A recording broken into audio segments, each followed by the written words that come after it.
Hey family, my name's Shelley and I'm the Sober Psychic. I'm grateful to be an alcoholic and an addict. So this is part two of my story. I'm going to forego the timeline this time around. The reason it's been taking me so long was there was a healing process. A lot of stuff came out, but also um, I wasn't listening to spirit. I wasn't listening to higher power. Higher power said you need to. I needed to wait. I needed to wait. Because the rest of my timeline or the next part of my timeline just wasn't coming to me. Okay, so uh, while I was making a video for my other channel, Healing Truth Tarot, which I'll put a link for that. But when I was making a video for that, I was finally able to listen to what Spirit had to say, and Spirit said the words "speak your truth." So that's what I'm going to be doing. I'm going to speak my truth about a few things, and it's going to bring up some funky stuff in my head. Okay, but there's a lot going on energetically right now within the mass collective of humanity. A lot of chaos, a lot of fear, and I want to show you guys who haven't been able to speak your truth that it might hurt, but it's not going to kill me, and it's not going to kill you. It will not kill you to speak your truth. It's very humbling, and fear does come from ego, and ego is it's there to protect us. We don't need protection anymore. Not from ourselves or our truth. So I'm going to speak my truth about a few things. Now I had to write it down, obviously. So let me put my eyeballs on and we'll get started. So part two of my story, speaking my truth, my healing truth. First thing that came to mind was stealing meds from a neighbor of mine. She spilled them on the floor in front of my door. And I was helping her to pick them up, and I noticed there was a bunch of them underneath the rug, and I left them there and didn't tell her that they were there. Now, I didn't take all of them, but this was Oxycontin, okay? And remember, when I was busy identifying myself as an alcoholic, I forgot to add the drug addict, the narcotics addict, I should say. I'm addicted to what do you got? That's what I'm addicted to. If it's going to change my mood or take me out of my reality, I'm addicted to that. Doesn't even have to be a drug. So being diligent is key. So anywho, she notices that she's missing medication. She's pointing her finger, you're a drug addict, you're this and you're that. And the whole time I'm mentally pointing my finger back at her. I didn't say it. Well, you're the one with the drugs, is what my mind thought. And of course, I'm in active use, so I'm not.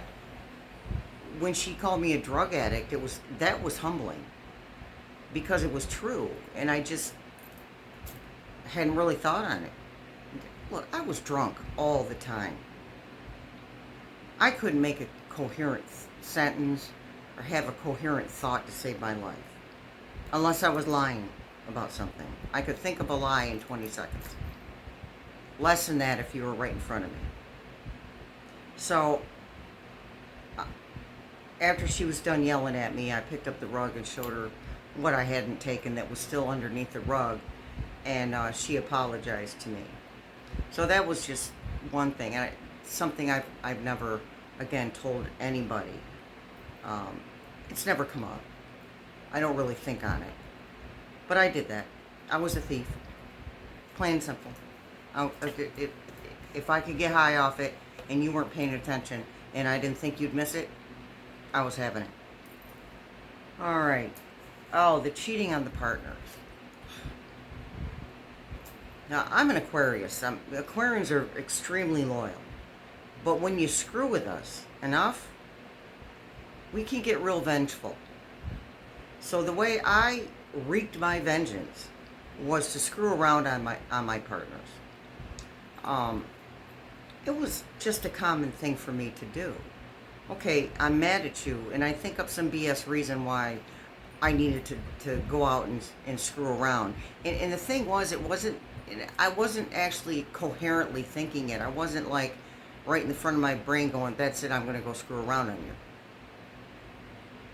I would just create a situation where that would happen. Now, I'm one of those people who always had a backup partner, or a backup potential partner. Um, and so if I messed around on somebody, that meant I was done with them. But I didn't have the courage to speak up and say that. Okay, so that leads me to the next thing. Taking advantage of men. Well, the taking advantage was a give and take. They took advantage of me and I took advantage of them. There were several instances. I mean, I've had long-term relationships, 6 years, 10 years. I've had long-term relationships, 4 years. Um, I was married to my husband until the day he died. We were estranged. He was living in Connecticut. I didn't even know where he was, and we hadn't spoken in over 10 years when he died. So I mean that doesn't count as an active relationship, but I'm just saying. But there are several instances. Now, I'm gonna tell you my age. I've been I've been in a relationship. I had been in a relationship since I was 13, and the last relationship that I had, I was 52, 53. It took me a year and a half after I got sober to end that relationship, here in my head, and finally move on from that. But there were men that I took advantage of, and they took advantage of me too. But I'm owning my stuff. I would take advantage of them for a place to live in exchange for a place to live, and it was never spoken. It wasn't even a conscious realization for me. The exchange would be sex. Okay, I mean, in my first part of my story, I already told you that I was a prostitute, and when I was 16, I told my best friend at church that I was gonna, when I was old enough, I was gonna move out and be a prostitute, and I made that happen. The fact that I hadn't eaten for 3 straight days had something to do with it. I had just moved up to the city I live in, so, and I just kept going from there. Another truth, I had a pimp. It was an awful, awful experience. Never did it again, just that once. Never did it again. Got beat on several times. Um, and I don't conform well, and I don't know too many alcoholics that do. And that was the issue. I tried very hard to please and very hard to conform because, again, I am a very loyal person. Once you have me, I'm all in. But, until you mess with me enough times. And then I do my passive-aggressive cheat on you thing behind your back. So, anywho, yeah, I had the pimp and the prostitution, and I prostituted for about 11 years. The 11 years from when I first moved to the city I live in. And it's a rough life.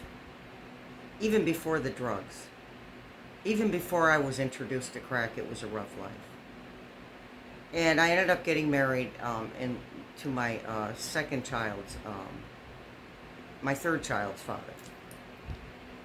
And so that relationship was based on alcohol and drugs. When we met, we smoked crack together and we drank. That's what we did. And then I got pregnant. I said, I'm not, my mom was talking to me, my upbringing was talking to me in the back of in one of my ears saying, yo, you're pregnant out of wedlock, So I got married basically for my parents because their belief system said I should be married if I was going to have a child. with somebody, I should be married to that person. So that's what I did. And the other half of it was the drugs and the alcohol. And obviously that didn't go too well, as I already stated. I think we interacted with each other as a married couple for maybe 2 years out of the 12 that we were married before he died. So there's another truth. Let's see, we got more here. Oh, the stealing thing, yeah. So I would steal from my kids. I would steal their Christmas money that I would put in their envelopes, in their Christmas cards, and I knew what I was doing. But again, I've already stated in my previous videos, I had no control over this stuff. It was all, I was very compulsive. Everything I did was a compulsion. Not just the drinking and the drugging, every single thing I did. So I would put the money in the card, I would stick the card in the envelope, but I wouldn't seal the envelope. And the whole time I'm doing this, I'm saying to myself, you know you're not going to leave that in there. You know you're not going to. And I didn't. I'd pull it right back out and go get some drugs or alcohol with it, whichever was most convenient and the easiest to get at that time. One of my daughters, my partner and I at the time, we sold several of her TVs for another bag of crack. And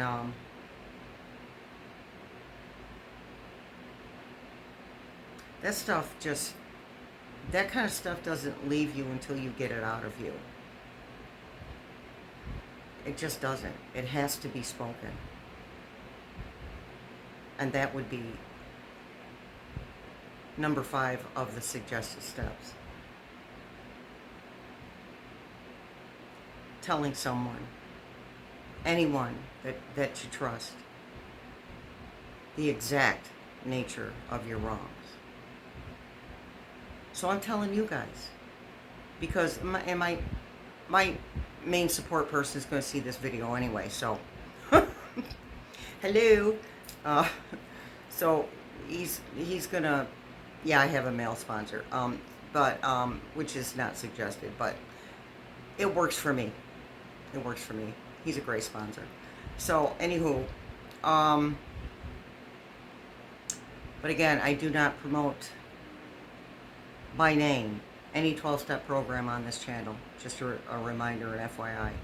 Due to copyright reasons, I'm not sure if there is copyright stuff going on, but I'm not trying to find out. So we'll just keep it simple and keep it safe. However, so I'm telling you things, you guys things that I haven't been able to tell anybody else. Again, there's always time restraints. Or there's always, if I don't write it down, there's going to be something that overlaps that I get distracted with. Because so much stuff will come to my mind. Alright, so next thing on my list of tattletales on myself, I would neglect my children by not buying enough food. I'd say, oh, there's 2 boxes of macaroni and some butter in there. We're good. I don't need to buy any food. There's a couple of cans, or I would purposely not buy the food and have to go to food shelters, food pantries. And back then when I was going, you got a lot. So there was food, but I wasn't doing what I was supposed to do. I wasn't taking care of my business.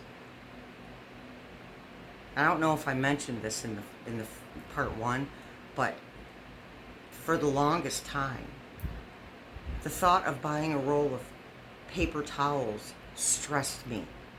And we're talking back then, they were 50 cents. That stressed me. It's the way I thought. That 50 cents is going to cut into my drinking or my drugging. So I'm not spending it.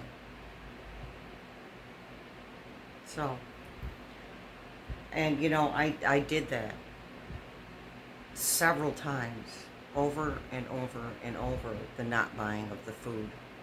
I could not see past. I was hopeless. I couldn't see that. I knew there was another way, but I didn't know how to get there. I didn't know what to do. And again, back at this point, I didn't know anything about recovery. What is that? I'm doomed. And I'm going to die by the time I'm 30. And if I wasn't introduced to recovery, I would have died before I was 30. Because I have to tell you, alcohol, I loved alcohol, but the crack took over the alcohol. The crack was what I liked the most. And it took me down. It took me to my knees in a couple of months. The alcohol does the same thing, it just works slower. So I was either killing myself quickly or I was killing myself slowly, and obviously, again, the alcohol was always present, no matter what I was doing. Again, what do you got? I mean, I've even done heroin. Now, I stopped. I got into recovery before the drugs that were killing people came out. Thank God. I mean, that was perfect timing, actually, because I think I had a year sober and clean when the killer drugs came out. So that's a higher power thing. Because I would have bought something in a drunken stupor, not thinking straight. I would have bought something and killed myself. So it's a wonder that my children never got a hold of any of my stuff. That's a higher power thing too. And I'm grateful for it.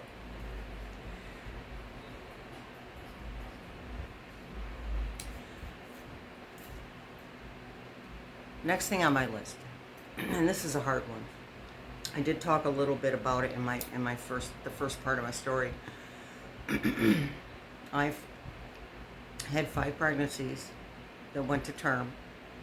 Well, one baby was born 2 months early, but I've had 5 pregnancies where I've birthed the children, but I have been pregnant a total of 9 times. So that makes 4 abortions, 5 children. The first child I left behind with his dad. I just couldn't do it, and I did mention that in the first part of my story. The second child, I had started the process to put her up for adoption before she was even born. I saw the top of her head, and that was it. They would not let me hold her. The third pregnancy, now I used, not all the time, but I used for the second pregnancy, or the second birthed pregnancy. I used for that one. I moved in with my parents to get away from the drugs and the alcohol, but I would come back home and visit my home, not my parents' home. I would come back home and visit about once a month, and when I did, I would drink and get high. So I don't know if she had developmental issues or fetal alcohol syndrome or anything. I know that she wasn't addicted to any drugs when she was born. Just the timing worked out where I went into labor about a month after my last use with her. The third child I used consistently, and she was born with fetal alcohol syndrome. The fourth child I did not use at all. I was in a supportive living situation when I got pregnant. I moved out for a little while, then I moved back because I was afraid I was going to use again, but I didn't use with her. And my 5th pregnancy, I used one time and told my dealer I had to go home right now. Because there's no words to explain the guilt that you feel when you birth children with an addiction to alcohol, who are detoxing off of alcohol or drugs because you screwed up and were selfish and self-centered and apathetic, didn't care. And I'm going to say that's not completely true, because while I was doing it, that guilt was there. It was big. The guilt was big. It was huge. Again, compulsions could not stop myself from doing it. So I got real lucky that my children are all alive and now are healthy. So, another higher power thing.